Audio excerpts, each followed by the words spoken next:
दुखद यही होता है कि सारे लोग किसान के हितैषी बनने का प्रयास कर रहे हैं, और जो आंदोलन करने वाले किसान हैं उनसे मैं भी कुछ बातें पूछना चाहता हूँ और उनके भी आंखें खोलना चाहता हूँ। तो चलिए, मैं एक बड़े उद्योगपति या उद्योगपति से बोलता हूँ कि आपको गेहूं पैदा करना है। 1 एकड़ में ही आप पैदा करके बताइए कि आपके हिसाब से क्या लागत आती है और क्या कीमत होती है। तो पहले उसको 1 एकड़ जमीन खरीदना होगा। 1 एकड़ की जमीन की जो कम से कम कीमत है, आपको 18 से 20 लाख रजिस्ट्री करानी, और इस कराने के बाद कम से कम आपको अच्छी जो जमीन होगी 20 लाख से कम की नहीं आएगी 1 एकड़।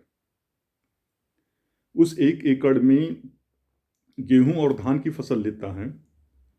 अच्छा, अब 20 लाख में मैं कम से कम 5% का इंटरेस्ट लगा देता हूँ कि अगर वही जो पैसा उसने खेत को खरीदने में उद्योगपति ने लगाया, वही पैसा अगर वो बैंक में रख देता तो कितना होता।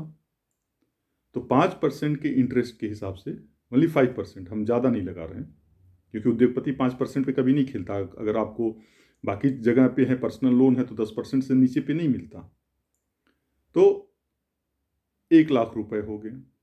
हम दो फसल की बात करते हैं, एक गेहूं का उत्पादन करता है और एक चावल की उत्पादन करता है। तो हम गेहूं की भी बात करें तो 20 से 30 कुंटल, इससे ज़्यादा नहीं होगा, जिसमें काफ़ी खाद पानी देना होगा।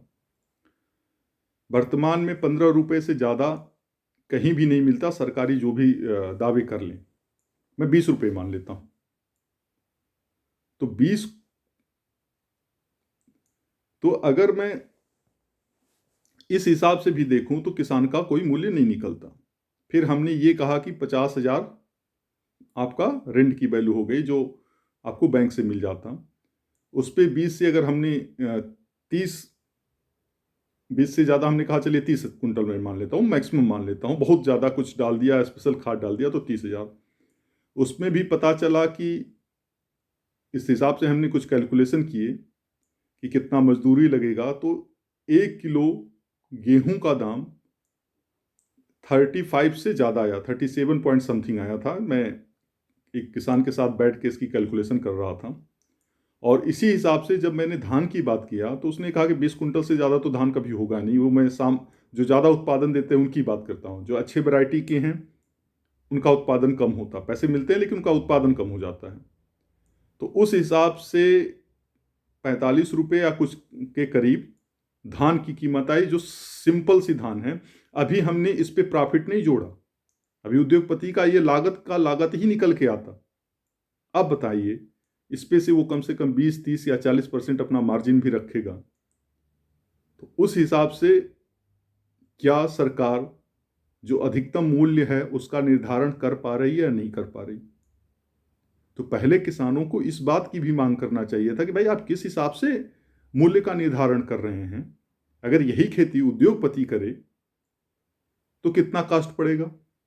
आजकल जानवरों की संख्या इतनी बढ़ गई है, जंगल तो रह नहीं गए हैं, तो किसान को रात रात भर जाके खेतों की रखवाली भी करनी पड़ती है। उसका भी कास्ट जोड़ दें तो 50 रुपये से किलो सिर्फ लागत प्रॉफिट मिलाकर तो 75 रुपये के करीब चला जाएगा, जो फॉरेन में है। और गेहूं की भी 100 रुपये से ज़्यादा आपका चावल पड़ेगा। अब बताइए, ये सिंपल चावल की बात मैं कर रहा हूं जिसपे किसान को कुछ बेनिफिट मिले। मैं सारे अफसर से पूछना चाहता हूं, नेता आप लोग तो अकल लगाते नहीं, अफसरों से ही करते हैं, कि जितने भी अफसर हैं या जो आंदोलन करने वाले किसान हैं, जरा आप बताएं, क्या आपको जो अधिकतम खुदरा मूल्य है, जो आप एमएसपी की या किसकी बात करते हैं, क्या वो भी सही है? आप उसकी मांग क्यों नहीं करते? और जहां तक रहा शोषण की बात, तो मुझे नहीं लगता कि पंजाब के किसानों का कोई शोषण कर पाएगा। जो इतने बड़े बड़े आंदोलन कर रहे हैं उनका शोषण कर पाएगा? शोषण तो यूपी बिहार और बाकी जगह का होगा जहां के किसान इतने आंदोलन भी नहीं कर पा रहे हैं। तो इससे पूर्ण रूप से स्पष्ट है कि पंजाब का आंदोलन राजनीतिक आंदोलन है। अगर वो वास्तव में किसानों के हितैषी हैं, चाहे पक्ष हो या विपक्ष हो, चाहे पक्ष में मोदी हो या मोदी सरकार हो, विपक्ष में चाहे राहुल हो, चाहे बाकी स्टेट के जैसे पंजाब के अमरिंदर सिंह हो या बाकी लोग भी अरविंद केजरीवाल या बाकी लोग भी जो किसानों के हितैषी बनने का प्रयास कर रहे हैं, वो कहाँ पे किसानों के हितैषी हैं जो मूल्य का निर्धारण ही ठीक से नहीं कर पा रहे हैं और इसकी बात कर रहे हैं। हमारा वीडियो देखने के लिए धन्यवाद और इसके अधिक से अधिक लोगों तक पहुंचाइए ताकि लोगों को किसानों के प्रति जो शोषण हो रहा है उसका वास्तव में पता चल सके और पता चल सके कि किसानों का वास्तविक हितैषी कौन है। धन्यवाद।